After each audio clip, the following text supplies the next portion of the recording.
Ikaw gay pamilyar sa Biringan na lugar ay kung hindi ay aring video ay para sa iyo. From Tainan Station kami sumakay ng Kwai-Kwai papunta sa Changhua Station. Dini kami magmumula para kami makapunta sa Nantou. From Tainan ay sadya naman pagkakalayo ng aming biyahe ay 1 oras at kalahati ang aming nilakbay.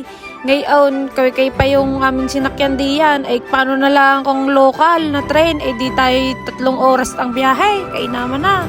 Pagkarating naman namin ng Changhua Station, ay kami naman ay sasakay ng bus, ay ilang oras din ang aming biyahe, siguro ay mga 2 oras papunta sa Nantou at sadya namang pagkakalayo naman sadya ng Nantou at yun ay pabundok na. Sa totoo lang ay dadayuhin sadya namin yung kapatid ng aking girlfriend nasa Nantou at diretso na rin kami sa Biringan na sinasabi ko sa inyo. Maganda iyon lalo na sa gabi. At kayo naman ay pag nandidinin na sa bus station ay hanapin nyo lang ang number 3 tapos ayan yung mga oras ng pag-alis ng bus. Maraming station iyan. Hindi na nga pala kayo mangangamba na baka maligaw kayo dahil dulo to dulo yan. Ayan ang dulo, Nantou. Bago nga pala kami sumakay ni Pangit ng bus, bumili muna kami ng pagkain kasi medyo mahaba-haba nga sabi ko nga sa inyo. Ang oras ay mga 2 oras ang biyahe. Medyo matagal-tagal talaga. At take note, bago kayo sumakay ng bus, loadan nyo muna yung yoyo card nyo.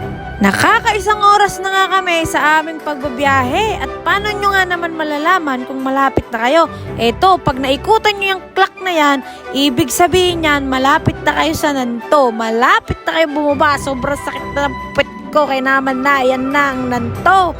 At sabi ko nga, dulo to dulo lang ang babaan ng bus. At dito kayo sa station sa may Carrefour, ibababa. At yun na nga, nakita na nga namin si Kuya, pero bago yan, kumain muna kami at nagkwentuhan. Dini nga pala sa lugar nila Kuya, malapit na dito yung Snow Mountain at saka yung Rainbow Bridge na tinatawag nila. At kung nangangamba naman kayo na kayo ay walang tutulugan, meron akong isasuggest sa inyo. Sakay kayo ng taxi, tapos ipakita nyo tong address na to. Ito yung bahay na lagi naming tinutuluyan dito. Wala nga lang dito si ate dahil si ate ay meron kasi siyang tour. Ito kasi si ate, nagtutour siya sa iba't ibang lugar or pasyalan dito sa Nantou. At kung gusto nyo na may service kayo, si ate lang din yung mag-service sa inyo. O diba, double purpose na kayo, hindi na kayo mangangamba kung anong sasakyan nyo. At dahil wala nga si ate, ito motor yung ginamit namin para madala kami dito sa Buda. Dito kami ni Kuya muna dinala sa Buda. Kasi ito yung malapit sa dorm nila. Ito yung malapit dun sa tinutuluyan naming bahay.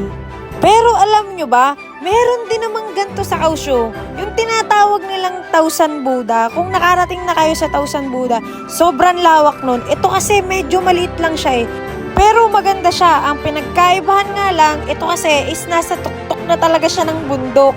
Yung 1,000 Buda kasi sakto lang yata yun Di ko pa siya masyadong nalibot pero maganda din dun. Maganda din naman dito. Lalo na to, sobrang ganda. At dahil nga unti-unti na nga dumidilim, is napagdesisyon na namin na pumunta doon sa tinutukoy ko na Biringan kasi sobrang ganda talaga nito sa gabi. Eto na yon. Eto na yon. Pangalawang balik na namin dito at eto yung entrance niya. 200 NT. At kung kayo naman ay mahilig sa mga animals, ay iba't ibang animals ang makikita nyo din Kung bagay parang ari farm, iba't ibang makikita nyo. Ako kasi sa trabaho ko, putik, ang daming animal. Ang sarap pagkakatayin, kainaman na. Ay, joke lang ha. Ay, baka seryosohin ng nanonood. Ari na ang Biringan. Ibahin mo na ang topic. Ay, pagdating nga namin din ay pagkakadaming tao. Ay, imagine mo, sobrang lamig.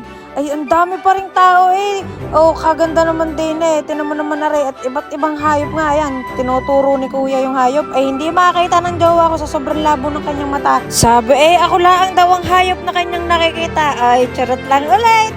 Buti na lang at meron na rin. Ay, maibsan lamang yung nararamdaman namin lamig. Diyos ko, ayan ang view. Kitang-kita niya ang view. Yan ay pinaggigitnaan niyan ang Taoyuan at Taichung ata. Kaya tumambay muna kami din kasi din medyo mainit-init at meron ngang apoy, di baga. Itong lugar nare ay ang tawag talaga sa dyan nila din ay overlooking view. Ako lang ang nagsabi ng biringan at talaga namang mukha naman sa dyang biringan Di bagat ang biringan ay makikita mo laang sa gabi at yun ay kumikinang-kinang. Aray, napaka-magical naman sa dyan ng kanyang place Tapos tingnan nyo are, di na ay may kainan. Ayan, yan yung menu. Kayo nang bahalang mag-translate sa Google kung anong gusto nyo. Tapos, nagpwesto kami sa pinakataas niyan. Sa 5th floor ata ito. Tapos, ito yung pagkain niya. Aring pagkain are ay tamang-tama sa amin. Dahil ang pwesto namin ay sa tuktok, di baga ay ang lamig. Sobrang lamig! Buti na lang at may mainit na sabaw. Diyos ko po, ay mali yata ang aming pwesto. Pero dahil nandyan na nga kami at yan nga ang pinili namin, kita mo naman ang view ay apakaganda. Yan na yung overlooking view na tinatawag nila.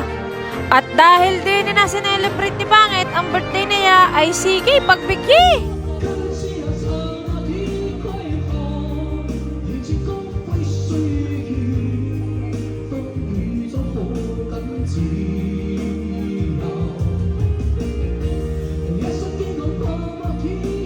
Happy birthday, Pangit! You are my favorite person in the world.